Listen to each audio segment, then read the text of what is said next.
hari ini, yaitu kebudayaan asing menjadi ancaman terhadap perubahan jati diri bangsa. Mengapa saya katakan demikian? Karena kebudayaan asing justru menjadikan bangsa Indonesia semakin berkembang dan maju. Banyak generasi muda lebih mengenal budaya asing, bahasa asing, dan nilai-nilai budaya asing untuk mengikuti persaingan global. Contoh yang dapat kita beberapa contoh yang wajib kita ikuti atau kita patuhi dari kebudayaan asing. Yang pertama yaitu gemar membaca. Diliput dari liputan6.com bahwa UNESCO atau salah satu cabang PBB yang menangani masalah pendidikan, ilmu pengetahuan, dan kebudayaan mengatakan bahwa minat warga negara Indonesia dalam membaca 0,01%, sangat minim. Atau dari 1.000 orang, hanya 1 orang Indonesia yang menyukai, mohon maaf saya masih berbicara, yang gemar membaca. Jadi kebudayaan asing dalam gemar membaca. Baik, silakan. Terima kasih kepada moderator. Kami dari tim pro tetap tidak setuju dengan pernyataan yang tim kontra paparkan. Karena membaca, kita dari dulu sudah mengetahui bahwa itu adalah budaya kita di dunia pendidikan, bukan datangnya dari budaya asing. Terima kasih. Baik, terima kasih kepada pembicara kedua dari tim pro. Di sini membaca sudah, teman mengatakan bahwa membaca sudah ada dari dulu. Namun dilansir dari liputan6.com, UNESCO atau salah satu cabang PBB, saudara, mohon maaf saya masih instruksi saudara. Baik, silakan. Dilansir dari liputan6.com, yaitu UNESCO atau salah satu cabang PBB yang menangani masalah pendidikan, ilmu pengetahuan, dan kebudayaan, bahwa minat membaca warga negara Indonesia 0,01%, atau dari 1.000 orang hanya 1 orang yang gemar membaca. Dan di sini kebudayaan asing ini menjadikan bangsa Indonesia semakin berkembang dan maju dalam bidang prestasi. Selain itu, yang kedua, budaya mengantri. Dapat kita lihat bahwa budaya Instruksi saudara, mohon maaf saya masih berbicara. instruksi saudara. Baik, silakan. Saudara menyatakan bahwa budaya itu menurut liputan 6, tetapi kenyataannya apakah benar-benar terjadi bahwa di seluruh Indonesia semua warga di sini tidak tahu membaca? Ya baik, terima kasih saudara. Di sini mungkin saudara kurang mengerti tentang UNESCO. UNESCO merupakan salah satu cabang PBB yang sudah diakui dunia. Jadi fakta atau berita yang ada di dalam Instruksi saudara. maaf saudara saya masih berbicara, merupakan fakta yang sangat aktual atau benar adanya sehingga mereka dapat memberitakan. Baik, di sini saya akan melanjutkan argumen saya, yaitu budaya mengantri. Dapat kita lihat bahwa di sekitar kita sini budaya mengantri masih sangat relatif rendah karena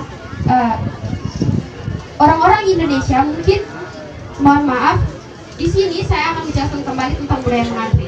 Budaya mengantri dari kebudayaan asing ini menjadikan warga Indonesia lebih saling menghargai dan tentunya menjadikan Indonesia semakin tertib atau teratur. Yang berikut saya akan menjelaskan tentang budaya asing karate yang berasal dari Jepang.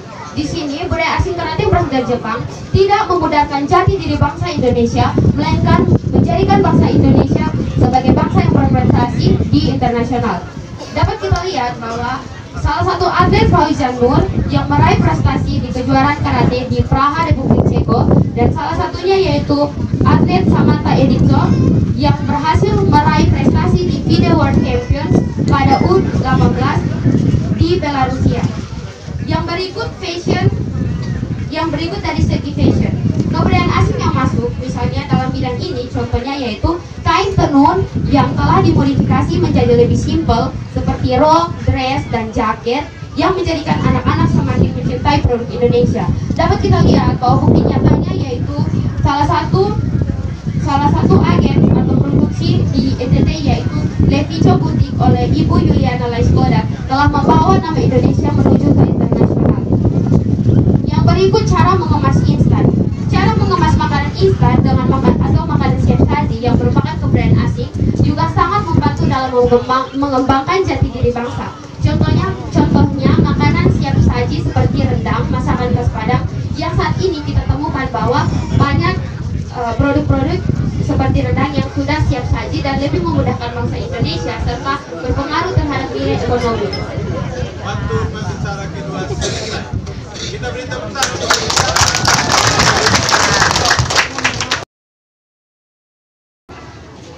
menegaskan kembali argumen yang sudah disampaikan oleh pembicara 1 dan pembicara 2 bahwa kami tidak setuju dengan mosi yang kita debatkan, yaitu kebudayaan menjadi ancaman terhadap perubahan jati diri bangsa.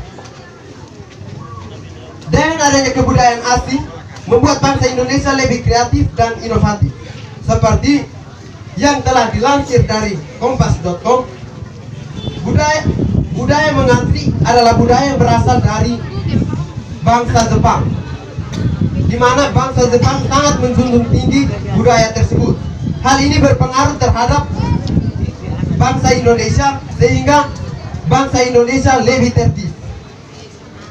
Untuk itu, saya mengundang teman-teman semua, marilah kita tetap menjaga nilai-nilai Pancasila dan nilai-nilai budaya sehingga jati diri bangsa Indonesia tidak menjadi pudar. Sekian dan terima kasih. Bicara ketiga menghabiskan waktu 1,35 detik. Kita beri tepuk tangan untuk kedua tim pro dan tim. Baik, kepada kedua tim silakan berjabat tangan Bapak Camat beserta Kapolsek dan seluruh dewan juri dan semua undangan yang ada. Silakan ke Bapak Camat dan Kapolsek dan juga anggota DPRD. Mudah-mudahan ini menjadi pelajaran untuk kita semua agar ke depan kita lebih menyiapkan diri untuk generasi yang akan mendatang. Selamat siang dan salam, sampai jumpa lagi. Sebentar akan diumumkan juara satu. Oh ya, Bapak Camat kami beri waktu. Juga bisa kok. Sangat bagus. Baik. Hebat. Tingkatkan terus. Saya suka cara bicara. Jadi pembicaraan saya ini tidak mengulangi bahwa nilai yang sudah dilakukan oleh tiga dewan juri. Adik-adik sekalian, ini perlu Tingkatkan terus saya.